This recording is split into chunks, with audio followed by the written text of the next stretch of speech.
ऐतिहासिक रूप से बुद्ध धर्म और जैन धर्म जैसे प्रमुख विश्व धर्म का उद्गम स्थल भारतीय उपमहाद्वीप का इतिहास सबसे गहरा और वैदिक स्तर पर प्रभावशाली इतिहासों में से एक है।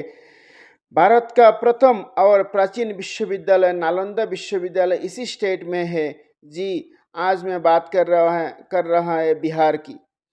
आप लोगों को शेयर करने वाला है बिहार की सबसे खूबसूरत और टॉप 10 टूरिस्ट प्लेस के बारे में। आप अगर पूरा भारत घूमा और बिहार जाके बिहार के टूरिस्ट प्लेस अगर नहीं घूमा तो आपकी ट्रेवलिंग अधूरा रह जाएगा। चले शुरू करते हैं। उससे पहला मेरा रिक्वेस्ट है, जो भी फ्रेंड्स मेरा वीडियो फर्स्ट टाइम वॉच कर रहा है please like comment share and subscribe कीजिए। वीडियो अगर अच्छा लगा तो प्लीज़ प्यारा सा एक कमेंट कीजिए। Thank you. नंबर 1, नालंदा विश्वविद्यालय। नालंदा विश्वविद्यालय यूनेस्को विश्व धरोहर स्थल है और दक्षिण बिहार में स्थित है। विश्व की सबसे प्राचीन विश्वविद्यालय में से एक माने जाने वाला यह विश्वविद्यालय को प्राचीन काल में नालंदा महावीर के नाम से जाना जाता था।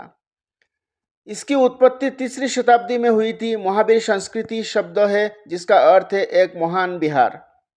पटना से लगभग 85 किलोमीटर की दूर स्थित यह विश्वविद्यालय इतिहास में दर्ज सबसे महान और प्राचीन विश्वविद्यालय में से एक माना जाता है। इसका जो टाइमिंग है सुबह 9 बजे से लेकर शाम को 5 बजे तक, और यहाँ पर आप 1 से 2 घंटा टाइमिंग बिता सकते हैं और यहाँ पर विजिट के लिए आपको पैसा पे करना होगा। नंबर 2, बुद्ध गया। बुद्ध गया बिहार की गया जिले में स्थित एक बुद्ध तीर्थ स्थल है।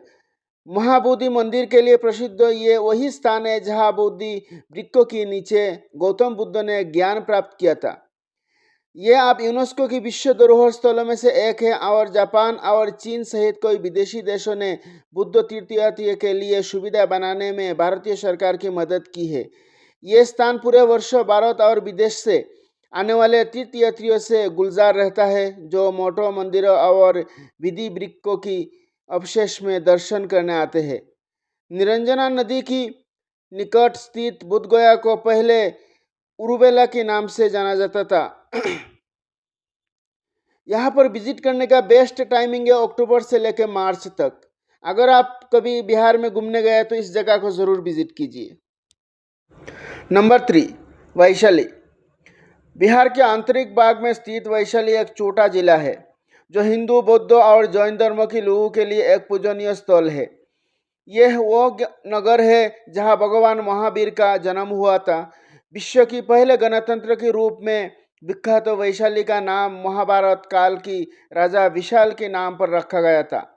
यह वो नगर भी है जहाँ बुद्ध ने अपने अंतिम उपदेश दिया था।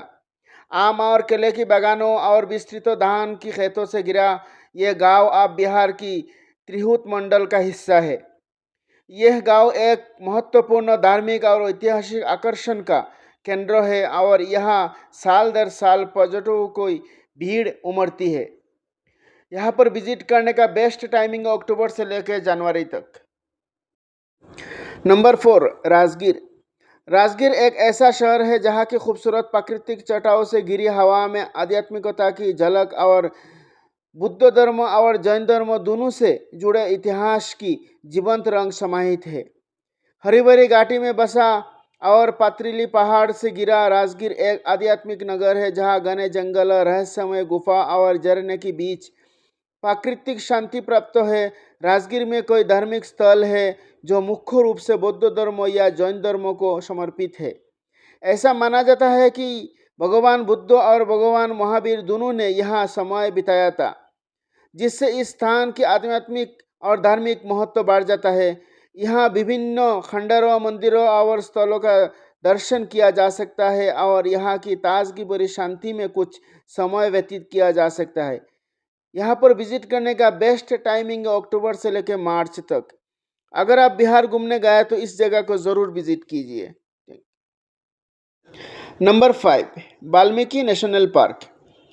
पश्चिमी चंपारण जिले में स्थित वाल्मीकि राष्ट्रीय उद्यान भारत नेपाल सीमा पर गंडक नदी की तट पर बसा विशाल क्षेत्र में फैला ये उद्यान 2 भागों में विभाजित है। 1978 में घोषित वन्यजीव अभयारण्य जो 545 वर्ग किलोमीटर क्षेत्र में फैला है और 1990 में स्थापित हुआ राष्ट्रीय उद्यान जो लगभग 335 वर्ग किलोमीटर क्षेत्र में फैला है। बिहार राज्य का एकमात्र वन्यजीव अभयारण्य वाल्मीकि राष्ट्रीय उद्यान हिमालयी तराई क्षेत्रों की घने हरे जंगल से आच्छादित है। इसका जो टाइमिंग है सुबह 10 बजे से लेकर शाम को 5 बजे तक, और यहाँ पर आप एक दिन तक टाइमिंग बिता सकते हैं और यहाँ पर विजिट करने के लिए आपको पे करना होगा। नंबर 6, लोरिया नंदनगढ़। लोरिया नंदनगढ़ बेतिया से 28 किलोमीटर की उत्तर पश्चिम में स्थित एक छोटा सा शहर है जो अपने खूबसूरती से निर्मित अशोक स्तंभ के लिए प्रसिद्ध है। लुरिया का नाम मौर्य सम्राट अशोक की एक स्तंभ लूर से पड़ा है जो यही स्थित है। नंदनगढ़ एक तटबंध का नाम है जो अशोक स्तंभ से लगभग 2 किलोमीटर दक्षिण पश्चिम में स्थित है। लुरिया नंदनगढ़ में 3 पंक्तियों में व्यवस्थित लगभग 20 पुरातात्विक तटबंध भी है। सम्राट अशोक ने मूल रूप से यहाँ 40 स्तंभ बनाए थे, लेकिन आज केवल एक स्तंभ ही अपने मूल स्थान पर लुरिया नंदनगढ़ में पूर्ण रूप से मौजूद है। यहाँ पर विजिट करने के लिए आपको कोई पैसा नहीं लगता है और यहाँ पर विजिट आप कभी भी कर सकते हैं। नंबर 7, शेरशाह सूरी मकबरा। भारत के बिहार राज्य के सासाराम शहर में स्थित शेरशाह सूरी का मकबरा सम्राट शेरशाह सूरी की स्मृति में समर्पित एक भव्य स्मारक है। हिंदू इस्लामिक वास्तुकला का उत्कृष्ट नमूना यह मकबरा शहर की सबसे लोकप्रिय पर्यटन स्थलों में से एक है और इसे बोलचाल की भाषा में भारत का दूसरा ताजमहल भी कहा जाता है। लाल बालुआ पत्थर से निर्मित यह 3 मंजिला स्मारक एक सुरम्य झील के बीच में स्थित है जो इसकी सुंदरता और परिवेश को और भी बढ़ा देता है। यहाँ पर आप 1 से 2 घंटे टाइमिंग बिता सकते हैं और यहाँ पर विजिट करने के लिए आपको पे करना होगा। नंबर 8, पटना साहिब गुरुद्वारा। तख्त श्री पटना साहिब बिहार के पटना में स्थित ये तीर्थस्थल सिख धर्म की 5 पवित्र तख्त आध्यात्मिक और लौकिक सत्ता की केंद्रों में से एक है। महाराजा रंजीत सिंह द्वारा निर्मित ये तीर्थस्थल 10वें सिख गुरु गोविंद सिंह जी की जन्मस्थान की याद दिलाता है, जिनका जन्म 1666 में हुआ था। अगर पटना घूमने गए तो इस जगह को ज़रूर विजिट कीजिए। Number 9, Mundeshwari temple. मुंडेश्वरी देवी मंदिर बिहार की कैमूर जिले में स्थित है। ये एक प्राचीन मंदिर है जो शिव पार्वती की शाश्वत जोड़ी की पूजा के लिए समर्पित है। इसे भारत की सबसे प्राचीन मंदिरों में से एक माना जाता है। संभवतः ये 625 ईस्वी जितना पुराना है। पत्थर से निर्मित इस मंदिर की वास्तुकला एक दुर्लभ अष्टकोणीय योजना का अनुसरण करती है। मंदिर की मुख्य देवता देवी मुंडेश्वरी और 4 मुखी वाला शिवलिंग है। इसमें गणेश, सूर्य और विष्णु की मूर्तियां भी स्थापित है।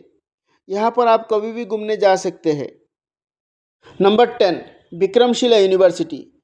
विक्रमशिला यूनिवर्सिटी भारत के बिहार राज्य की भागलपुर में स्थित प्राचीन बौद्ध मठ विश्वविद्यालय 8वीं शताब्दी की उत्तरार्ध से 9वीं शताब्दी की प्रारंभ में पाल राजा धर्मपाल द्वारा स्थापित ये वज्रयान बुद्ध धर्म और तांत्रिक अध्ययन के लिए प्रसिद्ध था, जिसे लगभग 1193 में मोहम्मद बिन बख्तियार खिलजी द्वारा नष्ट कर दिया गया था।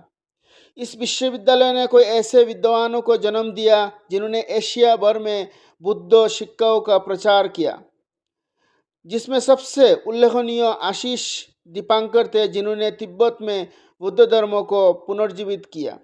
अगर आप बिहार कभी घूमने गए तो इस जगह को ज़रूर विजिट कीजिए।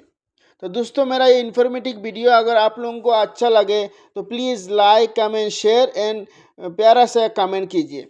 Thank you. अस्सलाम वालेकुम। जय हिंद।